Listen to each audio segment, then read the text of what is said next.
Esta es la disputa número 6. ¿Qué hemos hablado contra ti? El perdón de Dios. Tenemos una última conversación de un padre con su hijo. Tuvimos en Malaquías un hijo rebelde, y aunque no hemos terminado el libro todavía, sí terminamos estas disputas familiares. Esta es la disputa número 6. Dice el versículo 13: vuestras palabras contra mí han sido violentas, dice Jehová. Dios, cual padre, había hablado con ternura hacia su hijo. Un hijo sabe esto. Los hijos solemos lanzar palabras violentas, ya sea por el reproche, por el enojo o por la frustración, todos motivos pecaminosos. Pero el Padre amoroso las recibe. El Padre amoroso recibe estas palabras sin resentimiento, con dolor, pero sin rencor. Esto se debe a que los padres suelen dar un amor incondicional. Los padres verdaderos no pueden decirles a sus hijos que los aman desde antes de la fundación del mundo, pero sí les pueden decir que los aman desde antes de nacer. Dios sí puede decirle a sus hijos que los ama desde antes de nacer y desde antes de la fundación del mundo. De hecho, ya se les dijo: Dios ha escogido a Israel porque ha decidido amar. Ahora estas palabras le duelen, estas palabras de sus hijos, y Dios explica por qué le duelen estas palabras. Seguimos en la lectura. Y dijisteis: ¿qué hemos hablado contra ti? Versículo 14. Habéis dicho: por demás es servir a Dios. Una última vez Israel se hace el desentendido. ¿Qué hemos hablado contra ti? ¿Cuáles han sido nuestras palabras violentas? ¿Cómo hemos sido nosotros insolentes? Pues Dios le explica a Israel que las palabras insolentes que le ha dicho han sido las siguientes: por demás es servir a Dios. En otras palabras, que por gusto te adoramos. ¿Por qué estamos aquí adorando? No tiene sentido. Israel tenía razones, según ellos tenían razones para decir estas palabras. Seguimos en la lectura. ¿Qué aprovecha que guardemos su ley y que andemos afligidos en presencia de Jehová de los ejércitos? Israel sentía que no estaba recibiendo lo suficiente por su obediencia. ¿Qué nos aprovecha? ¿De qué nos sirve? ¿Qué aprovecha que guardemos su ley? ¿De qué nos sirve que estemos obedeciendo sus mandamientos? Y que andemos afligidos. ¿De qué nos sirve estar arrepentidos, con dolor de no guardar sus mandamientos? En el pensamiento de Israel, su obediencia debía ser recompensada. Nosotros no podemos negar que nuestro Dios adhiere promesas a la obediencia. Solo con ver el 5.º mandamiento podemos ver el carácter de nuestro Dios. Honra a tu padre y a tu madre y serás de larga vida. Este es el primer mandamiento con promesa. Y eso se refiere a que hay muchos más. Y nosotros leímos otro mandamiento en la disputa pasada. No podemos negar que Dios adhiere promesas a los obedientes.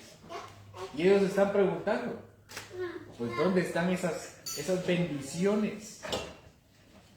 Pero el problema verdadero no era tanto que ellos no recibieran las bendiciones.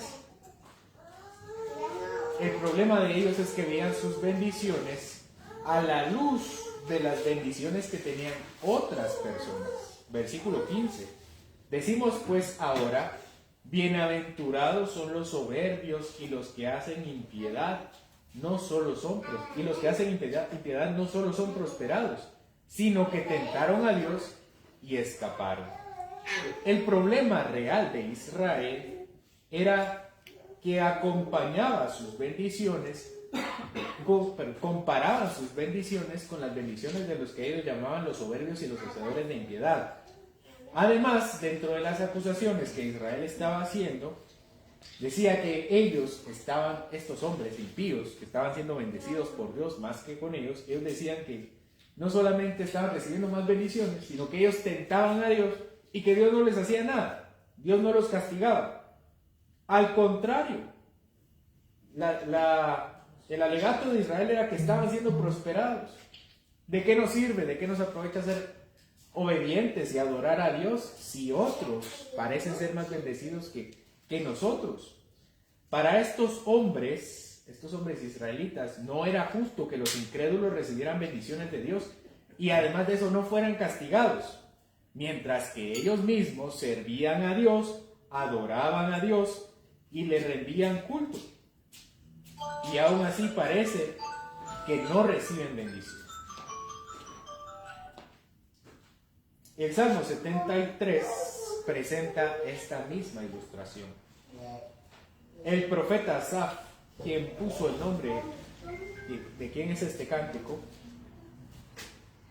inicia con la declaración: Dios es sin lugar a duda bueno hacia Israel.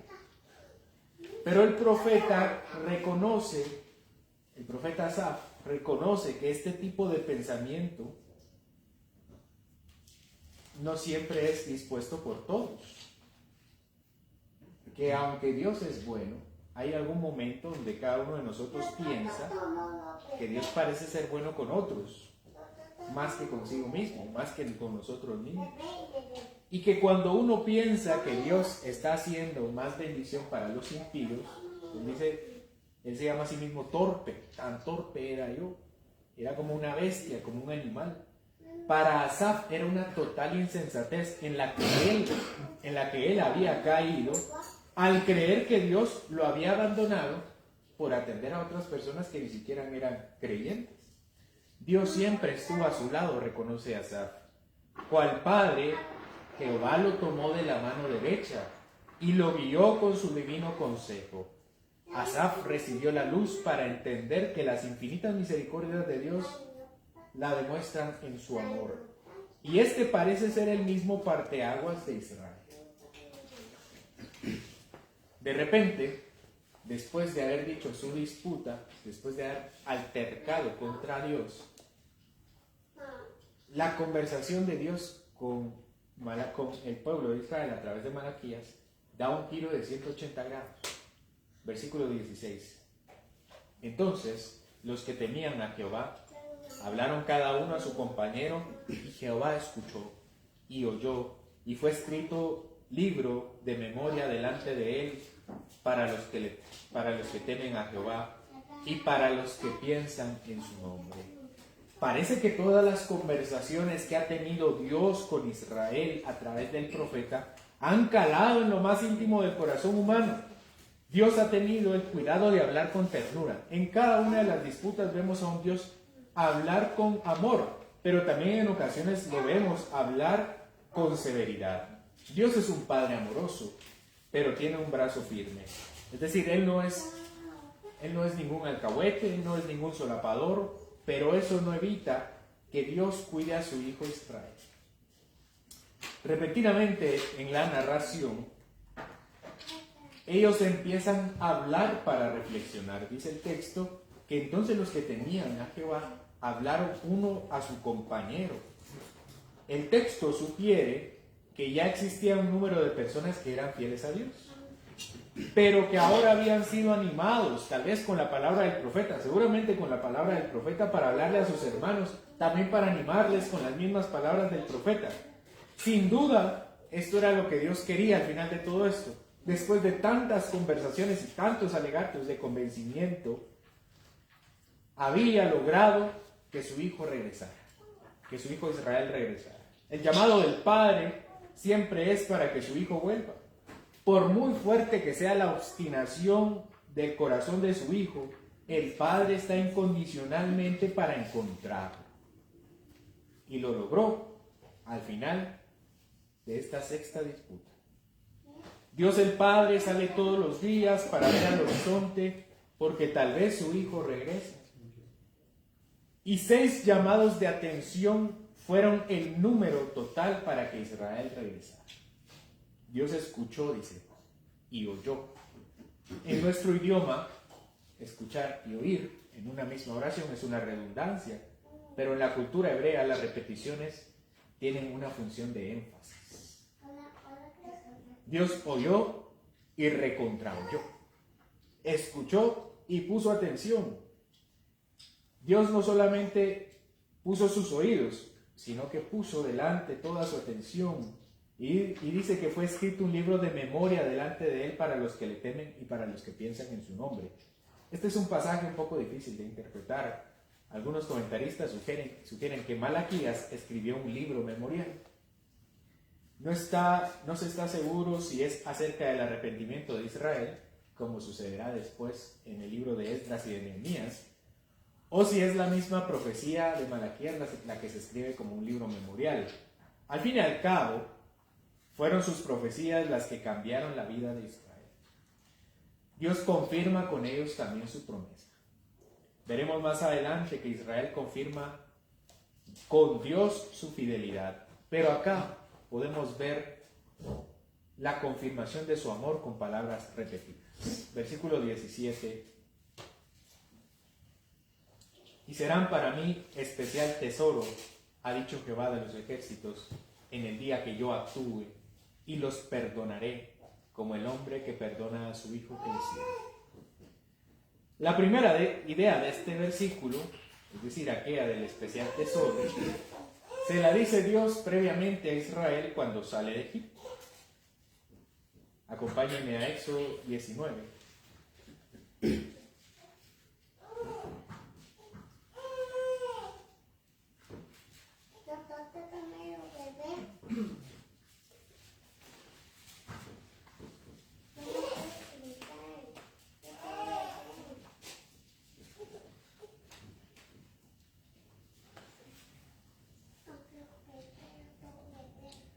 En el mes tercero de la salida de los hijos de Israel de la tierra de Egipto, en el mismo día llegaron al desierto de Sinaí.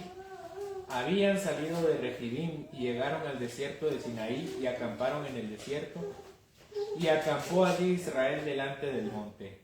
Y Moisés subió a Dios, y Jehová lo llamó desde el monte, diciendo: así dirás a la casa de Jacob, y anunciarás a los hijos de Israel: vosotros visteis lo que hice a los egipcios, y cómo os tomé sobre alas de águilas, y os he traído a mí. Ahora pues, si diereis oído a mi voz y guardareis mi pacto, vosotros seréis mi especial tesoro sobre todos los pueblos, porque mía es toda la tierra, y vosotros me seréis un reino de sacerdotes y gente santa. Estas son las palabras que dirás a los hijos de Israel. En este texto, Dios hace su primer pacto con Israel como un colectivo, como una nación. Ya había hecho algún pacto con Abraham, con Isaac y con Jacob. Claro que en estas ocasiones también había un pacto con su descendencia, pero no hay comparación que la descendencia, que los hijos mismos confirmen su pacto con Dios. Los hijos de los creyentes nacen en pacto con Dios y reciben sus promesas, y esto es especial. Pero es una cosa infinitamente superior que los hijos confirmen el pacto con el Señor. Dios lleva a Israel al Sinaí para hacer un pacto con Dios. Este pacto tiene la garantía de Dios mismo. Él les cuenta cómo lo sacó de Egipto, como una águila. Esto no se debió definitivamente a su conducta. El hecho de que Dios los haya sacado de Egipto es unilateralmente por el amor de Dios, porque nace de Dios. En este contexto que se les dice, ustedes serán mi especial tesoro, hay una condición, dice, si guardan su pacto. En Malaquías, Dios envía el mismo mensaje y también dice que Dios actuaría. Tal como en el pasado, es Dios quien toma la iniciativa de acercarse a Israel. Es Dios quien manda a su profeta para traer a su pueblo Israel. Dios perdonará su pecado. No importa lo que haya hecho Israel, porque Dios lo perdonará como padre perdona a su hijo. Al hijo que se acerca humillado después de haber faltado el respeto a su padre. Regresemos a Malaquías 3.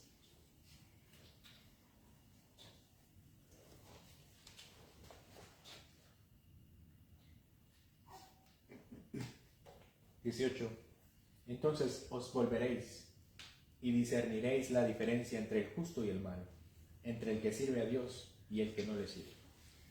Cuando Israel conozca el perdón de Dios, entonces se van a dar cuenta la diferencia entre el justo y el malo. Ese era su alegato. A ellos los estás bendiciendo y ellos están insultándote, y nosotros obedecemos y no recibimos tus bendiciones. Pues cuando reciban ellos el perdón de Dios, van a saber cuál es la diferencia entre el que te sirve y el que no le sirve, entre el que le adora y no le adora. Es que el perdón es la puerta hacia el conocimiento de Dios. No hay persona que pueda decir que le conoce a menos que no haya sido perdonado previamente. De modo que cualquier persona que adjudique algún tipo de conocimiento a Dios solamente puede ser de oídos, pero nunca del corazón. Israel ya se había dado cuenta que esa obediencia de la cual se estaba jactando en últimos versículos, en esta última disputa, no valía absolutamente nada. El profeta les había hecho ver cuántas veces habían fallado delante de Dios. A la luz de los pecados, no había diferencia entre ellos y los que estaban acusando.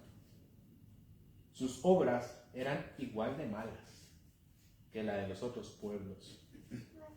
Es decir, que Dios tenía razones para condenar tanto a Israel como a las personas que estaban acusando. Tenía razones para enjuiciar tanto a su pueblo como a los demás pueblos de la tierra. Pero Dios había tenido misericordia de todos para no consumirlos, pero tenía una especial misericordia para con Israel, porque a ellos les había perdonado. Y para nosotros, quienes vivimos en la confirmación de un mejor pacto que el del monte Sinaí, las palabras especial tesoro y perdón debería tener un mayor significado. Porque el perdón tiene rostro. Es el rostro de Jesucristo. Sin embargo, con nosotros sucede al revés. Israel fue avivado en ese momento. No obstante, tal vez les estoy adelantando mucho, pero Israel va a volver a pecar como nación.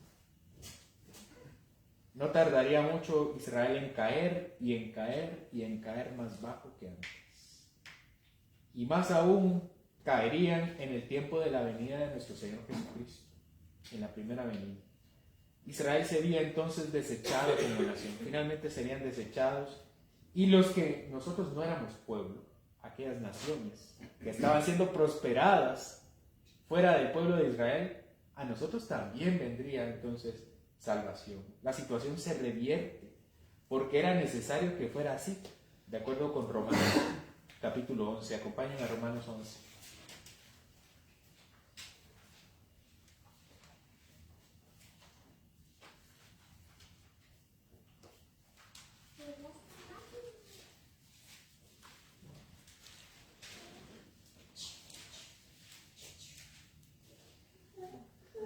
Romanos 11:25. Porque no quiero, hermanos, que ignoréis este misterio, para que no seáis arrogantes en cuanto a vosotros mismos, que ha acontecido a Israel endurecimiento en parte, hasta que haya entrado la plenitud de los gentiles, y luego todo Israel será salvo, como está escrito: vendrá de Sión el libertador, que apartará de Jacob la impiedad, y este será mi pacto con ellos, cuando yo quite sus pecados. Así que en cuanto al Evangelio, los judíos son enemigos por causa de vosotros, pero en cuanto a la elección son amados por causa de los padres, porque irrevocables son los dones y el llamamiento de Dios. Pues como vosotros también en otro tiempo erais desobedientes a Dios, pero ahora habéis alcanzado misericordia por la desobediencia de ellos. Así también estos ahora han sido desobedientes, para que por la misericordia concedida a vosotros, ellos también alcancen misericordia. porque Dios sujetó a todos en desobediencia para tener misericordia de todos. Oh profundidad de las riquezas de la sabiduría y de la ciencia de Dios, cuán insondables son sus juicios e inescrutables sus caminos, porque ¿quién entendió la mente del Señor? ¿O quién fue su consejero? ¿O quién le dio a él primero para que le fuese recompensado?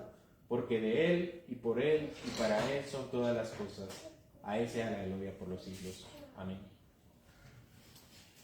Estamos entonces en una época donde los gentiles fuimos adoptados como sus hijos, elegidos desde antes de la fundación del mundo, amados con amor eterno, y somos su especial tesoro y perdonados en Cristo Jesús, porque Dios encerró a todos en desobediencia para tener misericordia de todos.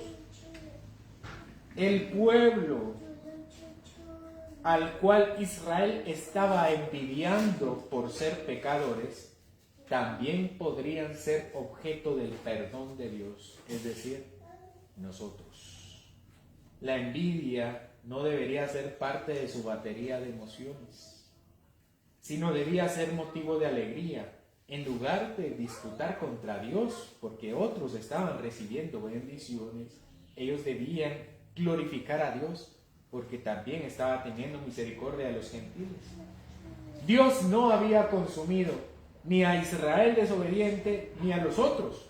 Deberíamos entonces nosotros también tener esa misma actitud, aún sobre nuestros enemigos, aún de quienes procuran nuestro mal. Generalmente, existen personas de las cuales hasta nosotros quisiéramos que fueran consumidos por Dios. Y creemos que adorar a Dios entonces es en vano. Tal vez nos cuidamos de decir, Señor, por favor, consúmelo. Pero a veces nosotros, siendo muy hábiles con las palabras, no queremos que Dios dé misericordia a esta persona o a esta otra persona. Tal vez no está demasiado arrepentida. Y nosotros nos convertimos en jueces. Pero aquí no hay uno más pecador que otro. Ni aquí entre nosotros ni allá afuera. Todos son objetos de misericordia. Venimos a la iglesia, nos reunimos tal vez en grupos, tenemos cultos familiares y tenemos la adoración personal. Pero parece que nuestra vida no parece mejorar como la de otros. El texto inicia diciendo que es en vano servir, o que es lo mismo adorar, es en vano adorar. Déjenme darles un ejemplo muy inmediato. El Salmo 134 y otros pasajes hablan de las bendiciones que están ligadas a asistir al culto de la tarde, la adoración vespertina. Las bendiciones que tiene este culto no están en el culto de la mañana. Y no porque sea un culto diferente, sino porque han sido dispuestos como dos adoraciones diferentes, cada una con su dosis de bendición. Las bendiciones que tiene este culto vespertino no tienen comparación. Los que salen del culto de la mañana y se dedican a sus propios asuntos en la tarde, desobedecen al cuarto mandamiento.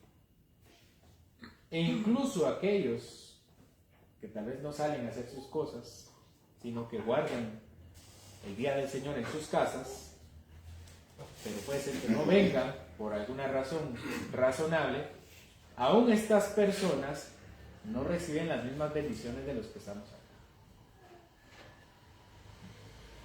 acá. Tenemos a personas que salen el domingo de su culto y se dedican a hacer sus propias cosas, estas pecan. Y tenemos personas que salen el domingo del culto y puede ser que guarden el resto del día del Señor. Pero el culto, la adoración corporativa, tiene un significado superior. Aquí hay bendiciones que no encontrarán en su adoración personal. Estas son promesas ligadas al Salmo 134 y otras promesas. Pareciera entonces que estos grupos de personas están teniendo una mayor diversión o una mayor recreación porque están en sus casas en este momento jugando, acostados, descansando, socializando, etc. Parece que se la están pasando tal vez mejor que nosotros y podríamos envidiarlos.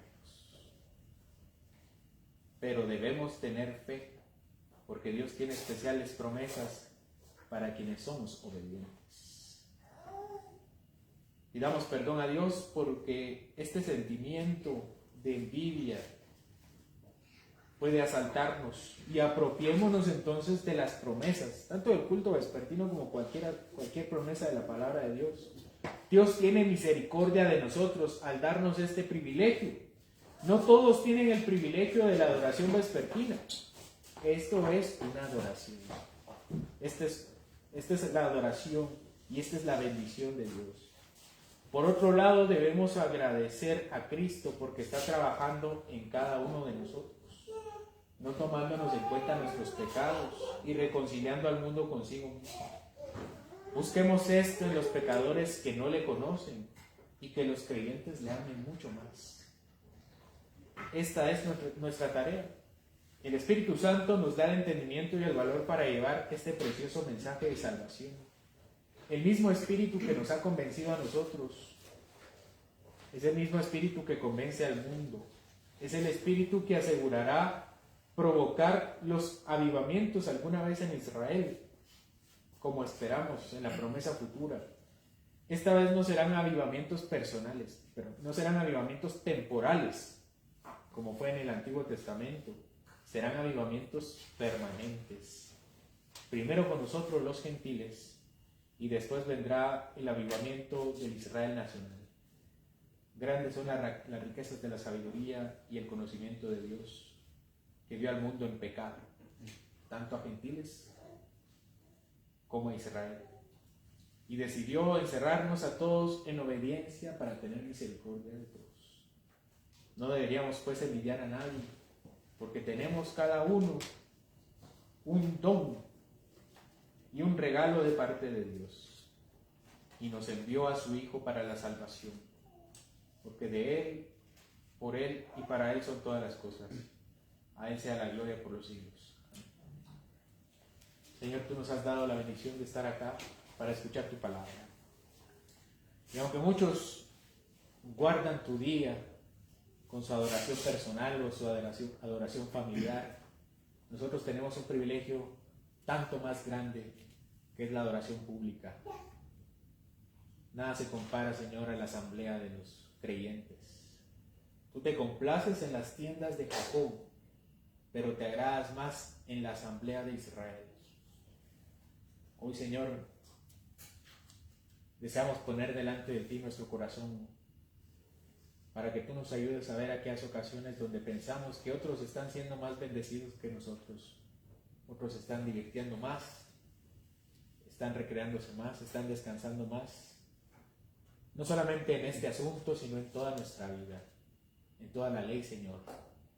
Cada uno de tus mandamientos debería ser agradable a nosotros. Perdónanos si no lo hemos visto de esa manera, porque en santidad también hay verdadera felicidad. El pecado, Señor, debe hacernos sentir miserables porque no comprendemos las grandezas que hay en tu Escritura. Sin embargo, Señor, nos encomendamos a ti y a Jesucristo que da el perdón, para que nosotros entendamos cuál es la diferencia entre el que hace el bien y el que hace el mal, para que entendamos cuál es la diferencia entre el que sirve y el que no sirve, para que podamos entender la diferencia entre el que adora y el que no adora. Ayúdanos, Señor, y danos alegría, da alegría a nuestro corazón, para que podamos bendecir de mejor forma tu nombre. En el nombre de Cristo.